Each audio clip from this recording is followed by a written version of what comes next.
In 2013, Paramount Pictures and Skydance released the action blockbuster film based on the Max Brooks zombie survival novel. It was called World War Z. Did you ever wonder if it was any good? Well, find out right now on Spoiler Alert.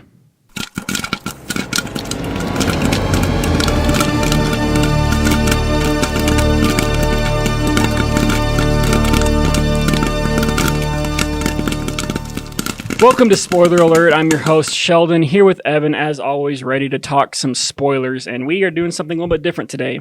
We are doing something that is completely unrelated to any movies coming out this year, but we decided to spin our cinema wheel and see what we could talk about, see what we could review. So we spun the wheel, and we decided to go back to 2013 and review Brad Pitt's movie, World War Z, about zombie survival.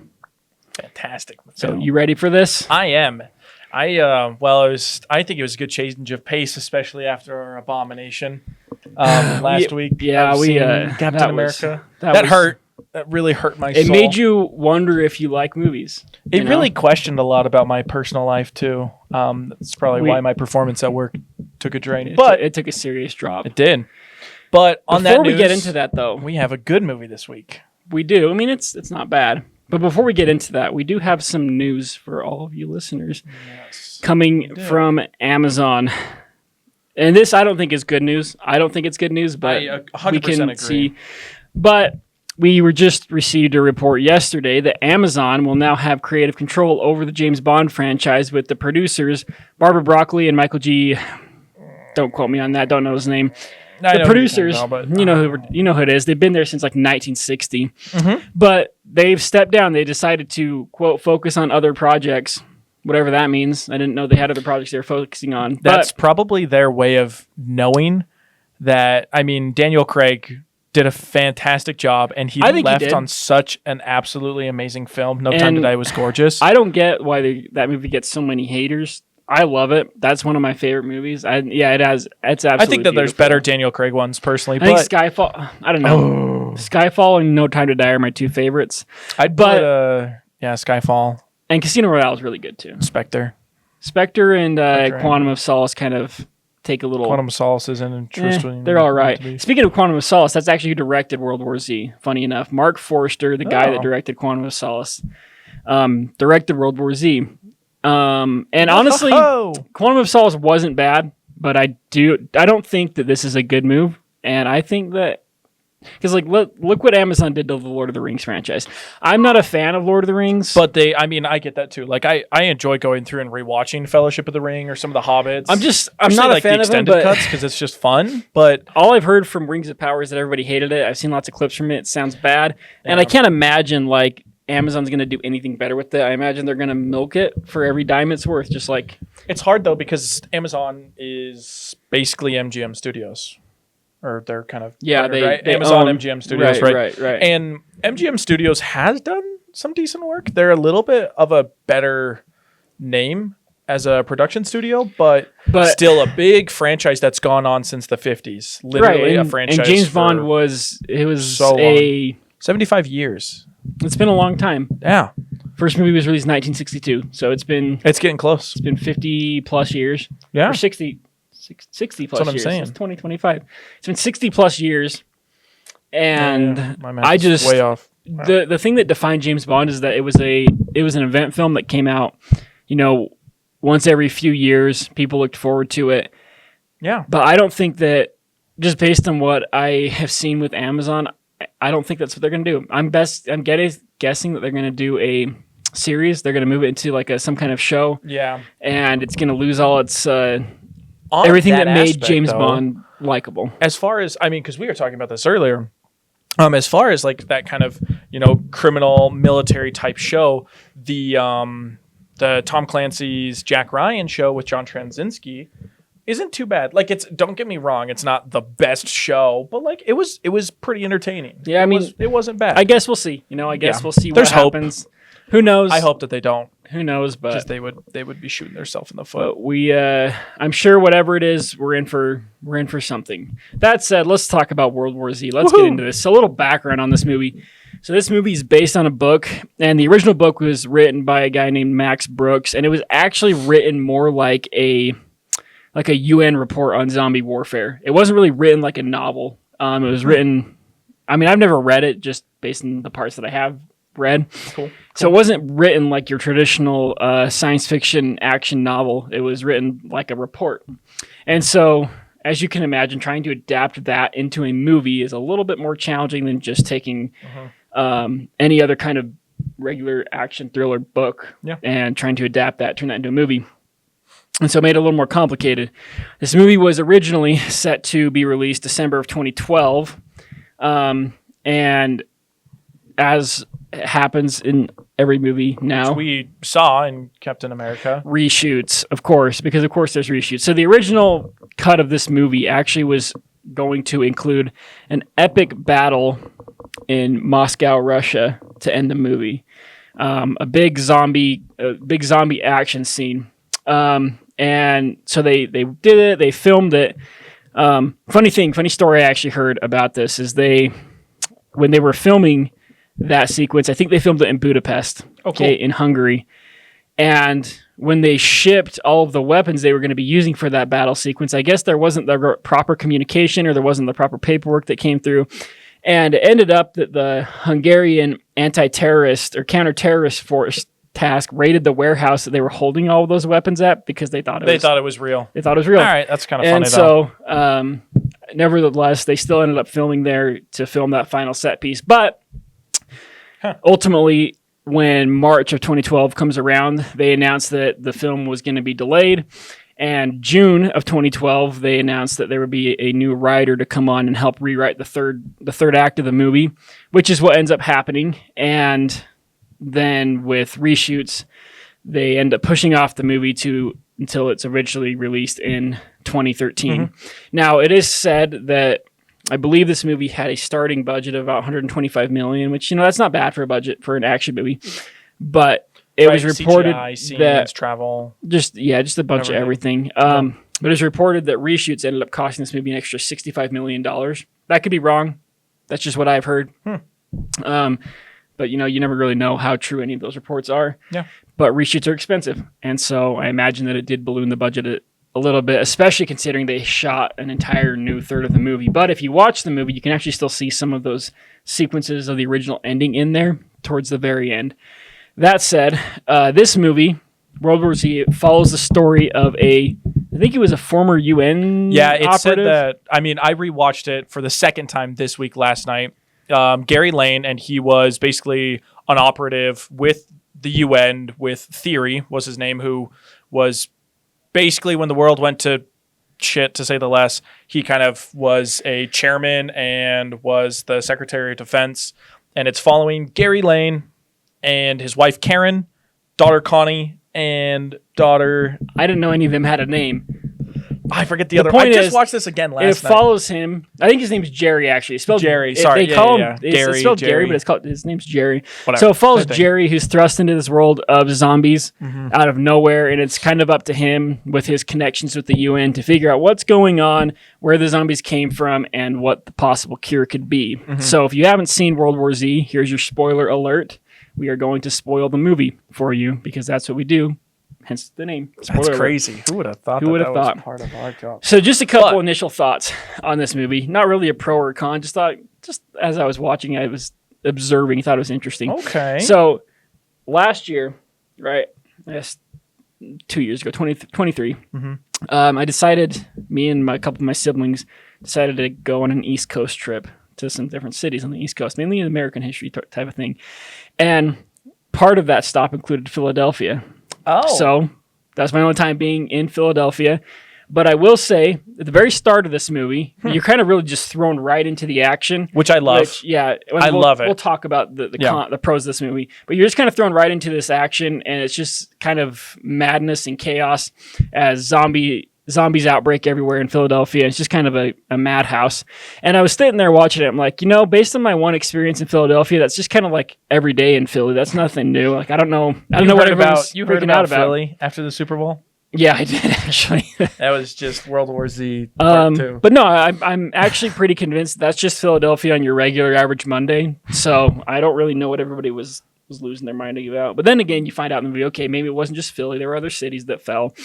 And so maybe there was something big that was actually going on. But it was, I'm like, okay, I feel like that's just Philadelphia. What else is there to see? Now, funny thing that too, this movie, as happens with a lot of movies, has a director's cut. Mm-hmm. So if you decide to watch this movie, there's not that much more you're getting in the director's cut, except you're getting a lot more blood. Because something that they do in movies like this, right, if you want a big action blockbuster, you're generally going to try and get a PG-13 rating to get a wider audience, right? But part of that comes with pushing the limit of how much blood you can have in a movie, especially a zombie movie.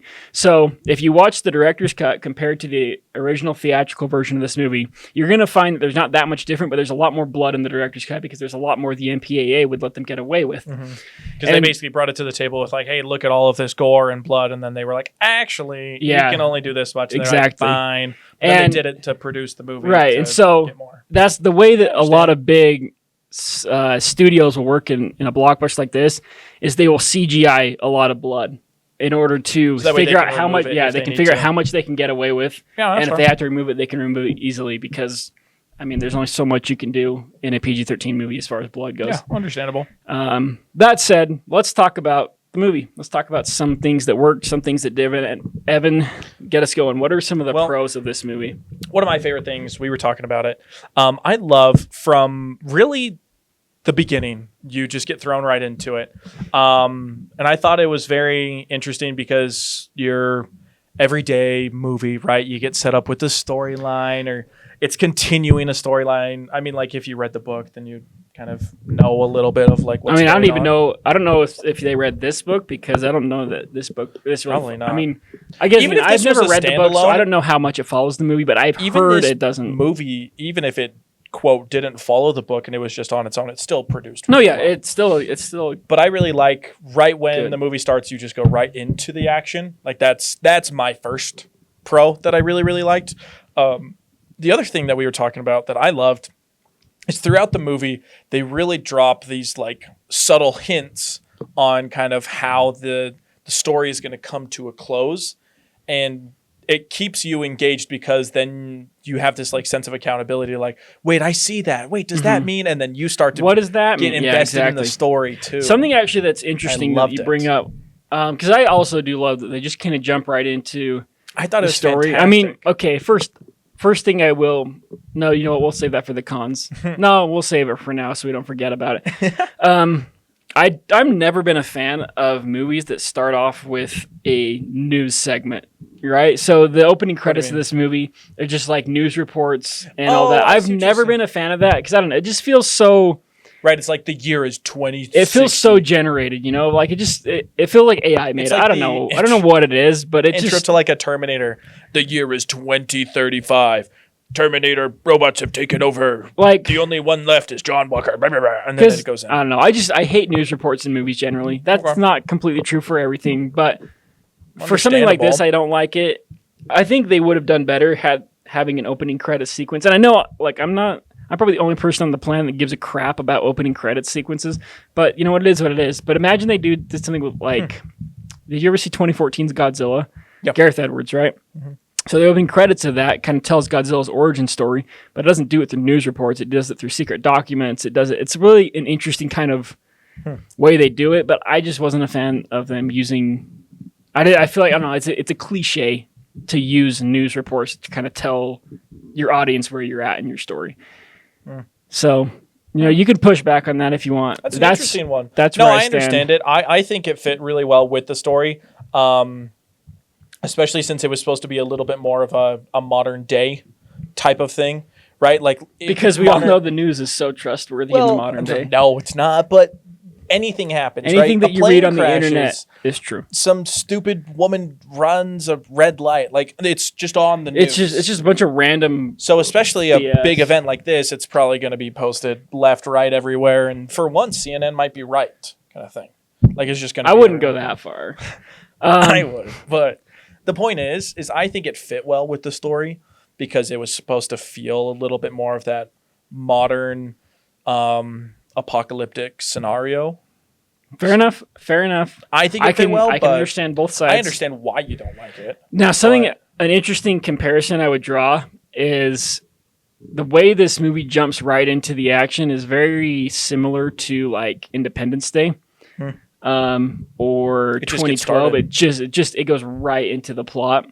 And I actually think as I was watching this movie might have benefited from having a similar story structure to Independence Day where Independence Day, right, it starts off with really three main characters, right? You have Stephen Hiller, Will Smith, the pilot, you have the President Whitmore, and then you have Jeff Goldblum, David Levinson, right? So you kind of start off with their three stories from three different parts of America, and then they slowly kind of it brings them together until the third act of the movie when they have to figure out how to do it together. And so I feel like that would have been again, this is a book adaptation. I imagine they wanted to stay as close to the book adaptation as they could, but I thought that would have been a kind of interesting way to go with the story. Not going to fault the movie that it didn't go that way.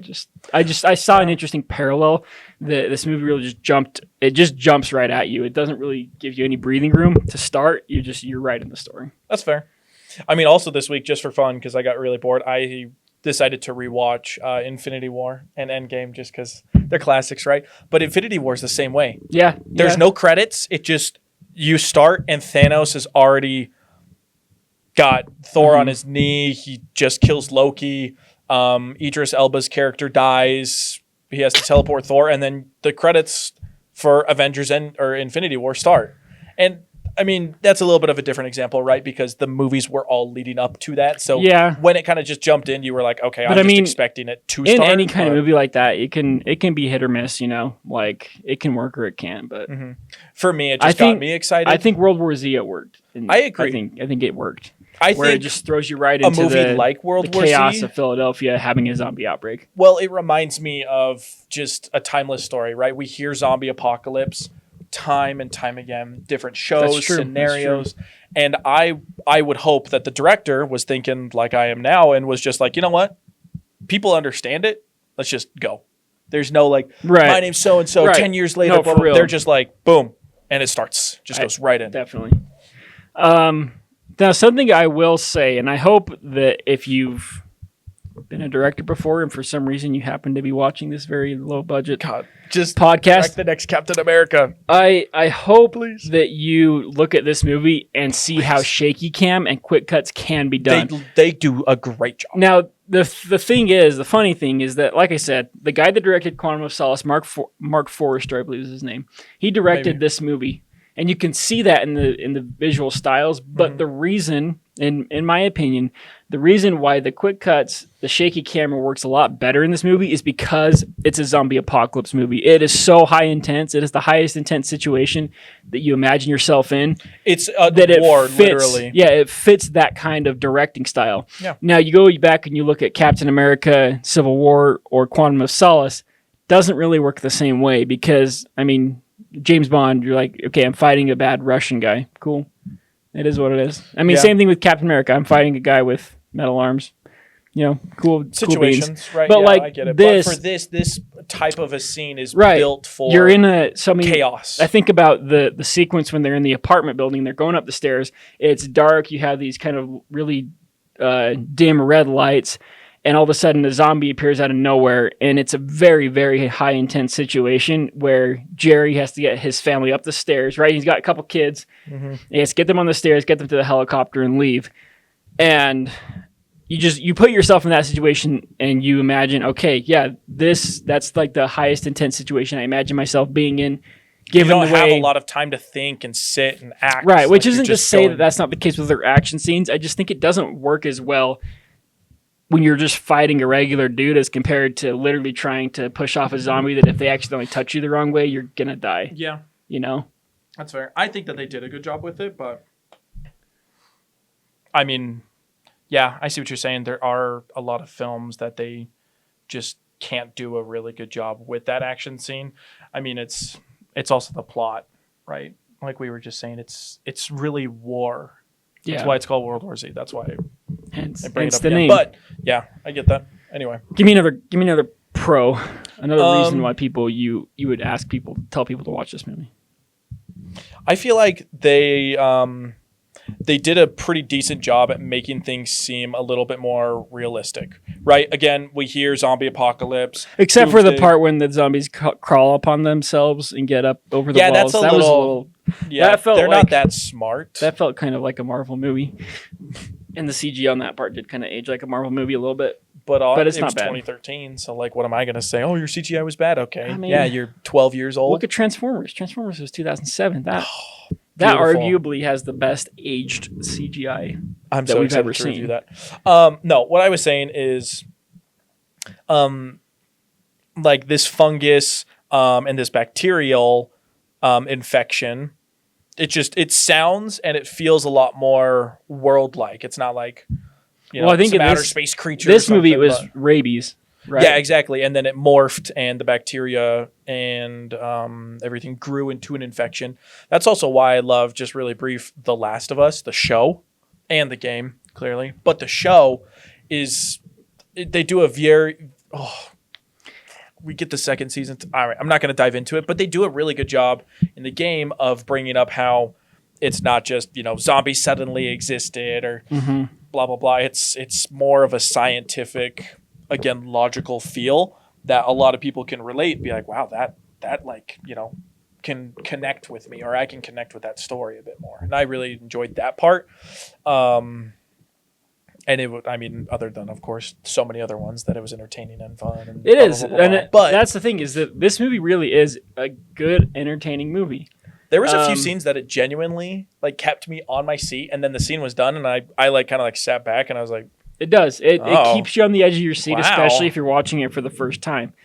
And again, I think part of that, so a couple things. Go back to the zombie genre. That's already a very intense, not necessarily horror, but we've had zombie like, movies since scared out of your 20s mind. to 30s. Yeah. Like, we've had them for So 100 it's a years. scare out of your mind kind of movie. So you're already going to be on the edge of your seat. So that's where you can utilize that type of direction, where you're making quick cuts. You're using your shaky camera to disorient people, so it makes them more scared, more on the edge of the seat, like they have no idea what's going to happen to People can relate. to the protagonist. That's not the same when you're a superhero fighting a supervillain. That's not the same when you're James Bond fighting a Russian guy. Yeah. Which is why I constantly bring up those two examples, because I think those are the two, Civil War and Quantum of Solace, are the two best examples of why that kind of direction doesn't work with that type of story, but it does with his, because of the difference between putting yourself in a zombie apocalypse scenario where you're having to fight for your life compared to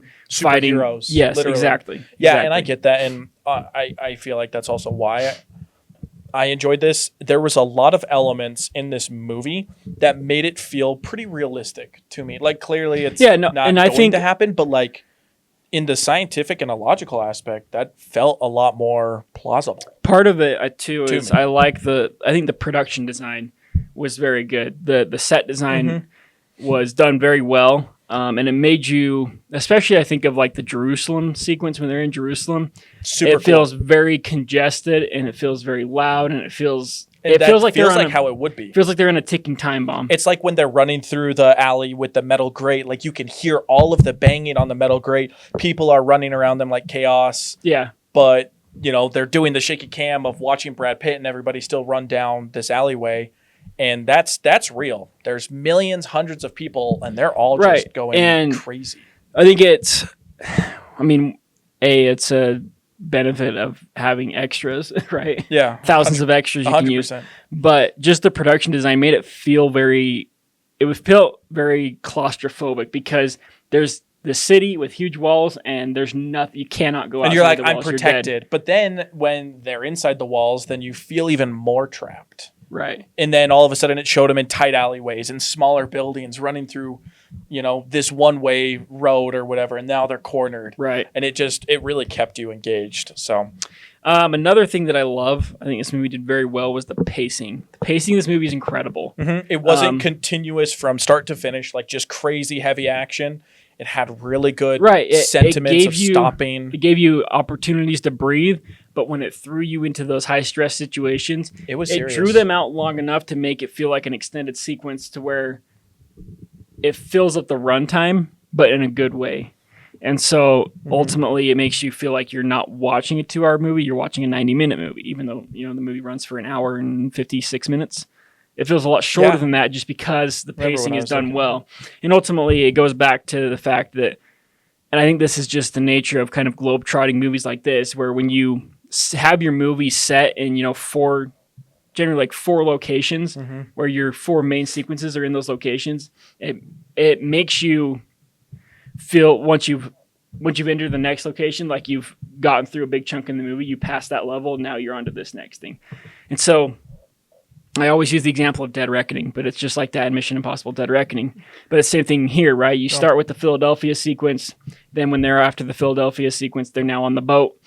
From the boat, they go to South Korea, right? And then you have their sequence there. And then from there, it's on to Jerusalem. And then from Jerusalem, you're now into... on their way to Norway or wherever it is. Wales is where they end up in the movie. So ultimately, then this movie... Nova Scotia. Right, even though it's not technically 4 scenes, it's built on 4 major sequences, just like Dead Reckoning. And so it makes it feel a lot shorter than it actually is. Because they spend... from the beginning, I remember right when the movie started, there's the big garbage truck, right, that comes through, crashes everybody. And it was just really funny to kind of go back after watching Captain America and see that was a real garbage truck that fell over and exploded. Like, that was real practical effects. It wasn't CGI. That was real. And you can just tell. And I was already like, oh, yeah, I remember why I enjoyed this movie, just because they did a good job with practical effects. But that whole Philly scene...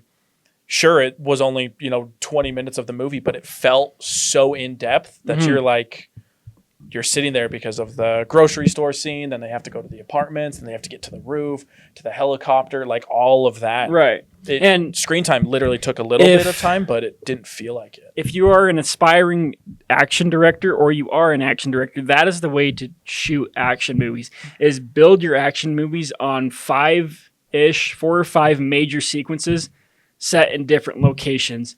And if you build your movie on those sequences, it makes the movie feel a lot shorter than it is, and you aren't going to have an audience who's fatigued.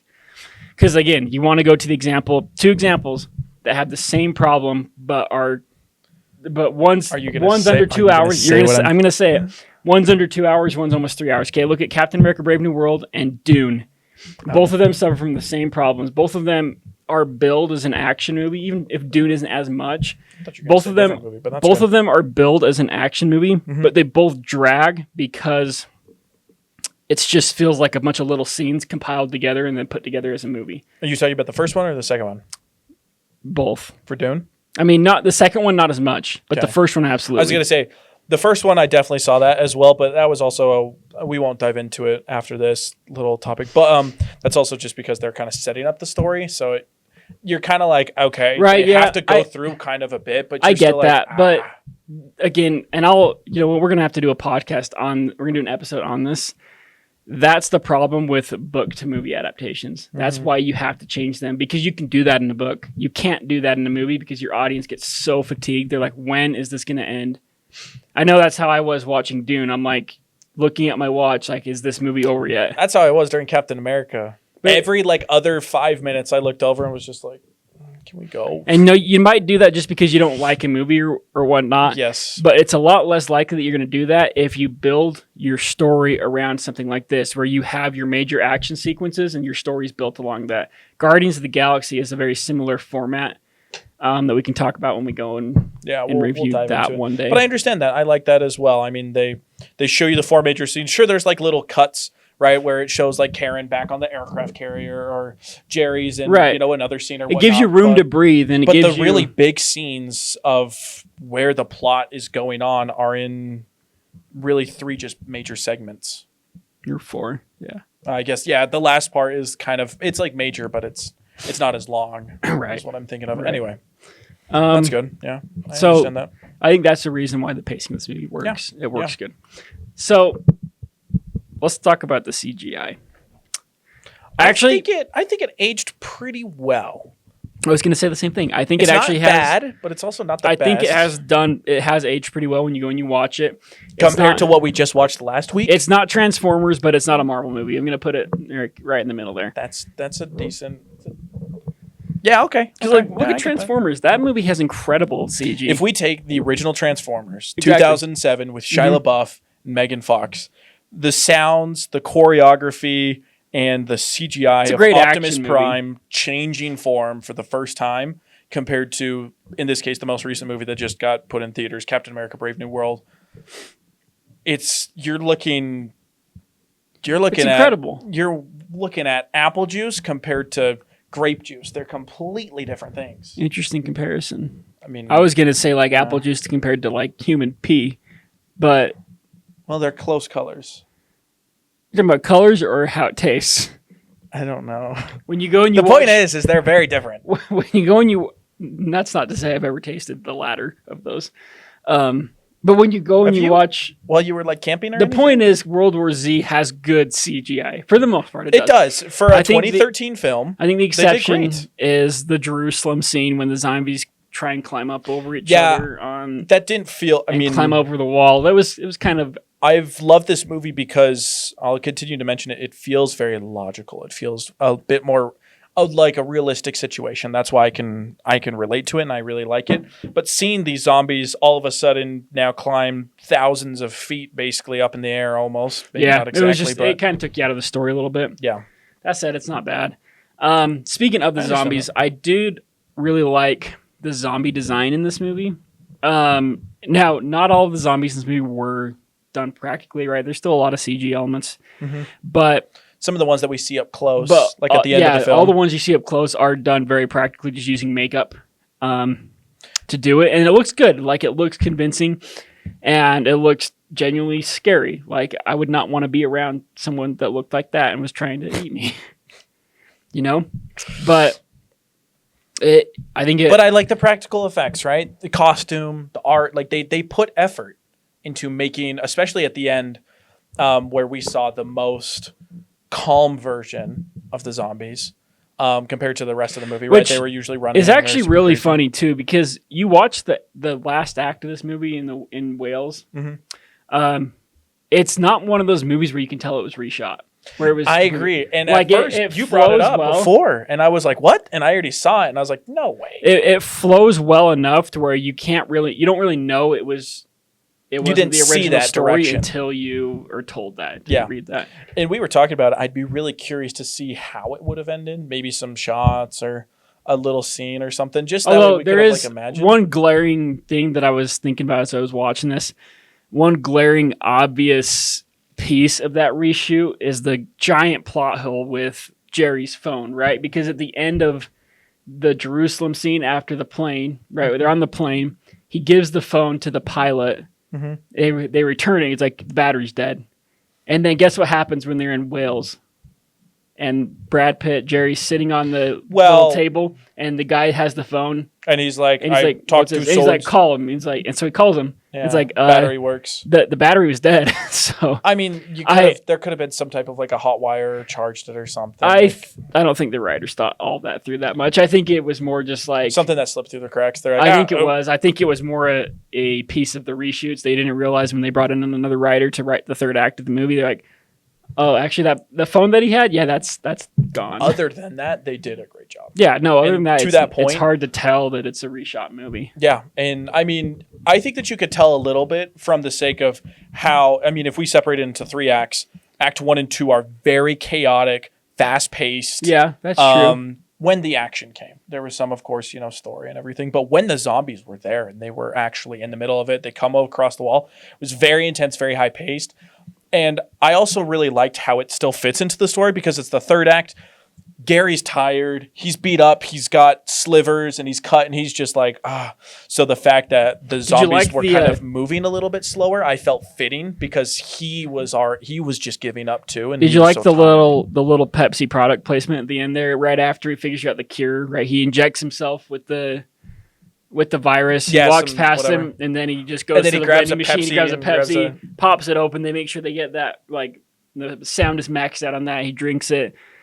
He may as well just stop and hold the can out. He's just like sitting there, just like holding it, and he goes, he's like, nothing like a nice cold Pepsi. I mean, he doesn't say that. He could have said that, and it would have been funny. It would have been good product placement. I thought that was I feel like it was that was a fun element to it, because now he has this sense of freedom relieved, where he was like, I can grab a drink now. It's a Pepsi, but I understand it. Anyway. It was interesting.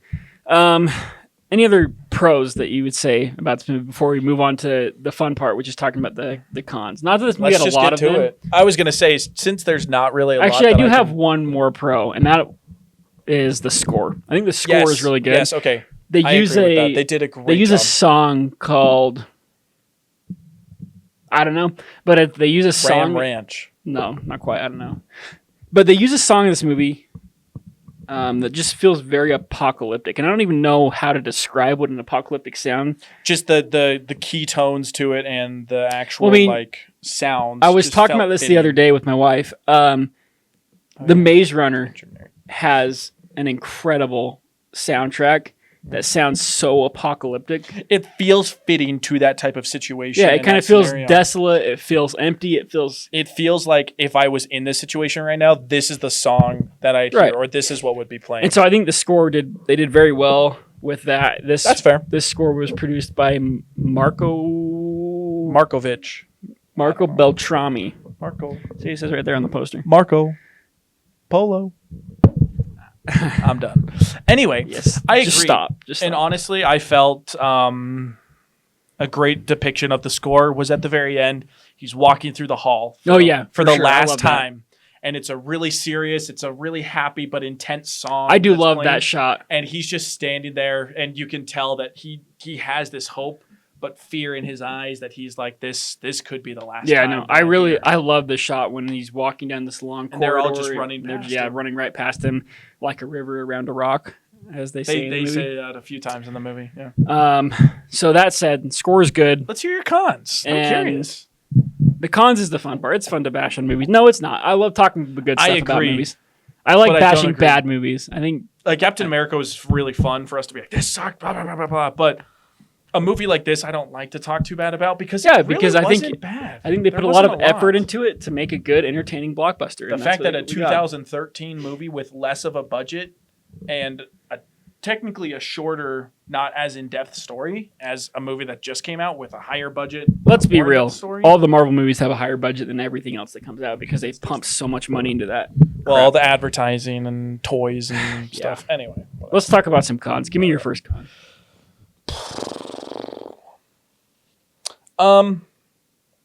The first con... You're really struggling, aren't you? Yeah, I mean, the reason why I'm saying that it is because I know this isn't, a perfect film in my book, and I also don't think a lot of people would agree that it's a perfect 10 out of 10. It's still really good, but I don't know. The only thing that I didn't really like is how they, just now that I'm thinking about it again, they mention when they're in the aircraft carrier for the first time that they're like, yeah, nobody's really in charge. We're all just here helping each other. But then there's this captain or these other people that are walking around like kind of blabbing and like telling people what to do. I'll be honest, I don't even remember what part you're talking about. I know the aircraft carrier. When they get there. And I was just like, I don't know, a good point with like the phone. It just didn't feel very fitting for the writers to be like, hey, keep to what you said. The other thing that I would say would be the kid scientist. He just straight up dies. Yeah, I didn't really like. I thought it was funny how he died. I just was like, what? I kind of get it. Like he's like, here's a kid who's a scientist who's just spent probably like 8 years of his life at some college. Yeah, some college just learning. And now here he is having to get thrown into a plane to go to South Korea. Yeah, he gets thrown into a plane with a bunch of military guys, and he's never seen zombies in real life before, and they give him a gun. Probably the first time he's ever held a gun, and he just trips, literally just blows himself in the head. Yeah. And so I understand from the context of the story why you would do that. I felt like...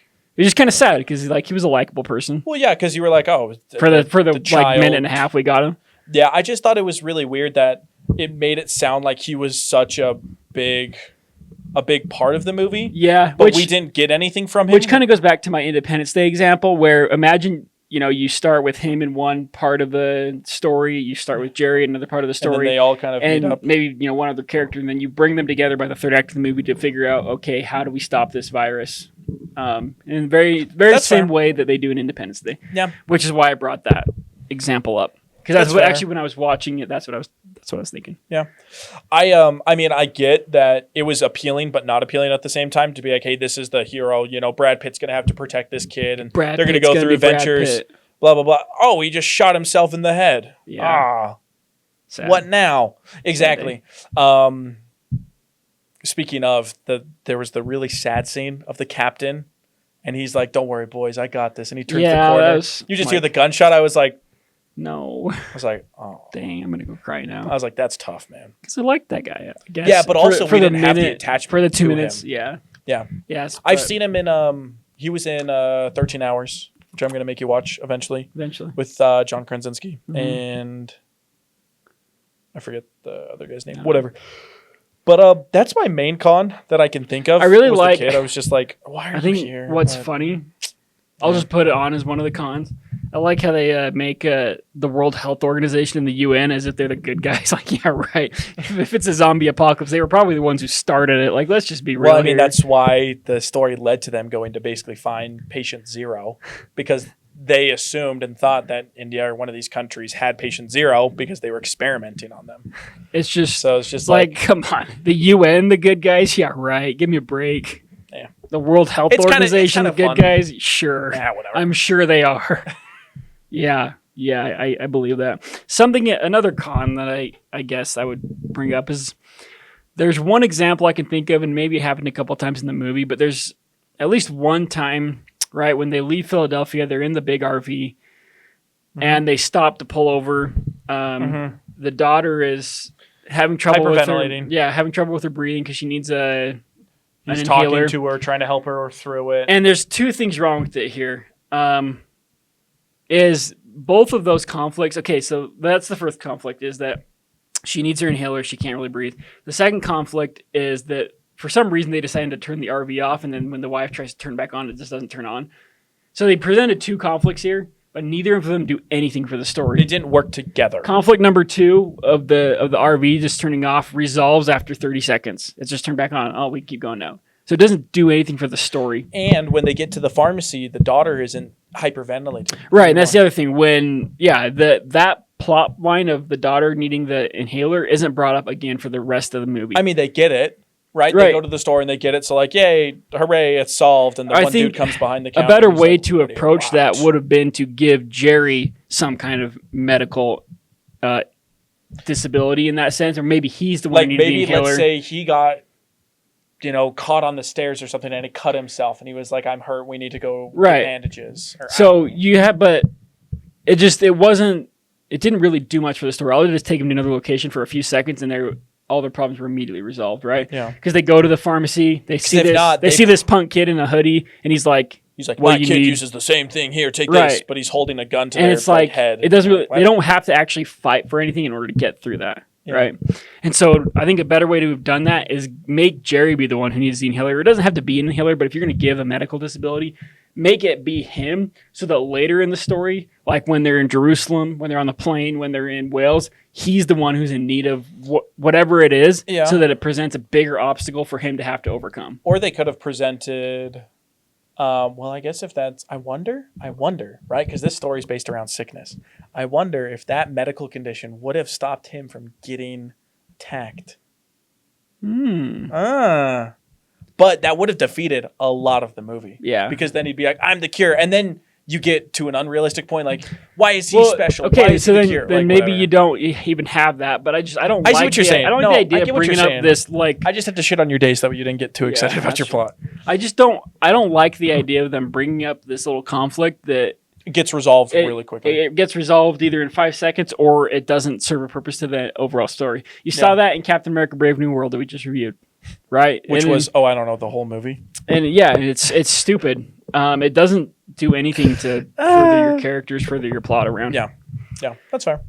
Any other cons that you would give this movie? That's a tough one. I can't really think of any. Honestly, I don't really. No, I get it. I'll be honest. I mean, again, like I said, it's not clearly a perfect film in my eyes. But they also didn't do a bad job that I'm like, you know what, I'm going to critique this, and this. but Right. it's a little bit older, right? It's 2013. Bro, when I hear older movies, I think 1960. We're getting to the point that people call old like Tenant. Like, Okay, Tenant's yeah. old to people. Who was it? I don't know who I was talking to. They're like, I watched an old movie. It was like made your in brother? It's like made in like 1990. I'm like, that's not old, bro. Like, sure, 35-year-old or 35 years old.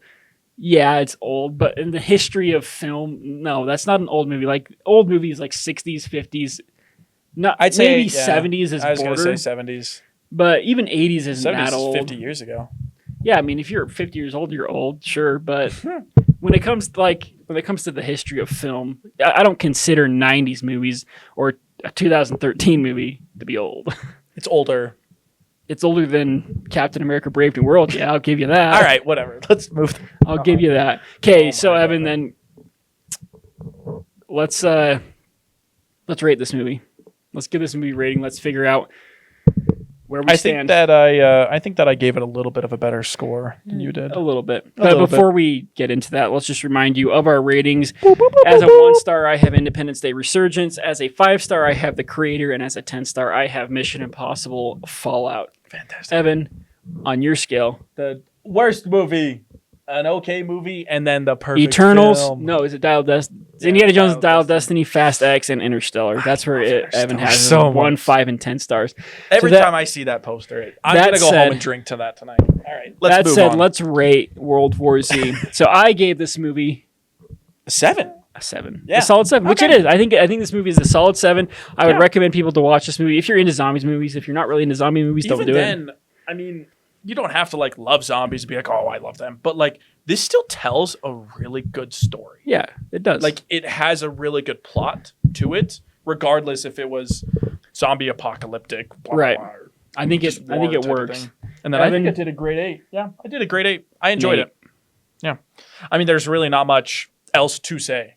It was a really good film. I'd watch it again. I'm not going to give it anything really higher than I thought about, like an 8.5. But I was trying to think of elements that really made it stand out for me that I would have. Which put I it think in an maybe 8.5 that's or the a reason 9. why I have it a 7. It's like there's nothing that really stands out as like a wow, that was an incredible This was a sequence. perfect definition of like But it's a good movie, you know?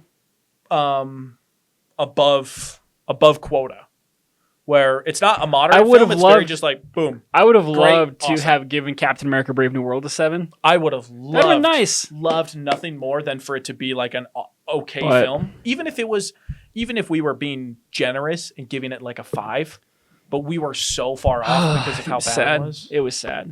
That movie's gonna haunt us for a while. Funny enough, and yeah, it will. It'll be kind of like the Dial of Destiny. Funny enough, I'm so audiences actually gave it a similar rating. IMDb think so, has right? it as a 7.0, which I think is good. I mean, Yeah. obviously, that's exactly what I rated it. Rotten Tomatoes has it as a 67%, which again, maybe I'm deserves a little surprised better. that but- I was gonna say. I mean, even a 7 as far as an overall whole, I feel like is a little on there. Hey man, but that's audiences personal preference. spoke, I guess, as long as they weren't all bots who decided to go into the IMDb app and put all those It's also reviews on there. been 12 years, so It has there's been. a So lot of there's people been- that can go through and There's review been and rate that time. movie. There's been time. Yeah. So Anyway, that said, what is one thing about this movie that you would change if you could change? one thing that I could change. Honestly, I would have preferred the director's cut over the regular one. Me I personally, mean, I've seen in a it. scenario, There's not that much more, I feel like it would have. except the blood. I was gonna say, I feel like it would have been a little bit more enjoyable to me for the sake of this is a zombie apocalypse movie. This is war. It's gruesome. It's gory. So give that to me. And actually, what's funny? So Give it to me. when I originally watched this, I watched the theatrical version, right? Yeah. And maybe it was probably about a year ago, maybe a couple months ago, my wife was asking to watch this movie, and I put on the extended cut. I'm like, I thought I had already Yeah, watched no, that. I'm that's like, this is fine. whatever. But then there turned out to be a lot more blood than I remember. I'm like, I know This is not kind what we of, talked this is kind of about. intense for Sorry, you, babe. sweetheart. But That's epic. yeah, and so But still. she decided she doesn't like this movie. And so I watched it by myself now. But As long as you make your kid like this movie, we'll be fine. well, I mean, she's a month old, so So I didn't really put her in front of the TV. That's true. It's that or Coco Melon. What would you rather have? Your kid gets obsessed with being an action star hero or Coco Melon? Well, yeah, that's why I was brain going to get her started on Mission Impossible. Safe, right? rot? Show her. Fair bet. Show Brendan Fraser's The Mummy. Oh, dude, we gotta review that. That's a classic. That really is a classic. Those are classics. All right, continuing on. So what would you change?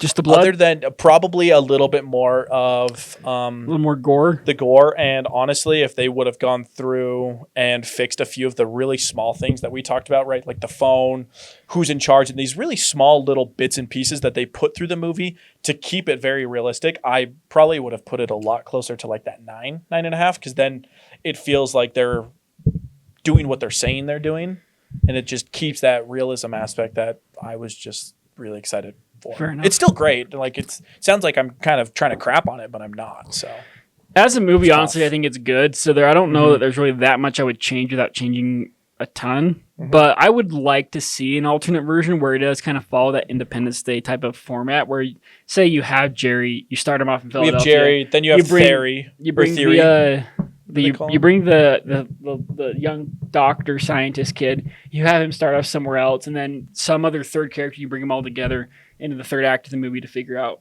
okay, how do we stop this And then they virus? discover that Brad Pitt, didn't get infected because he has a mild cold or whatever, and then they I don't know, all work whatever it together. is. But I think it'd be interesting to see that format, because Only downside part is we of won't the- ever get it. This movie's so old. Why would they go back?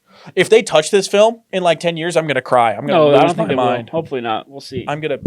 Then again, but in 10 years, Disney's going to own everything. They're just going to be DIing everything till hell freezes over. So it is what it is. Disney.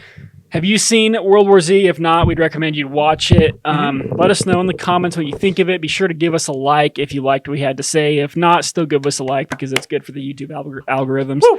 That said, we look forward to spoiling more movies for you next week. We'll see you next time on Spoiler Alert.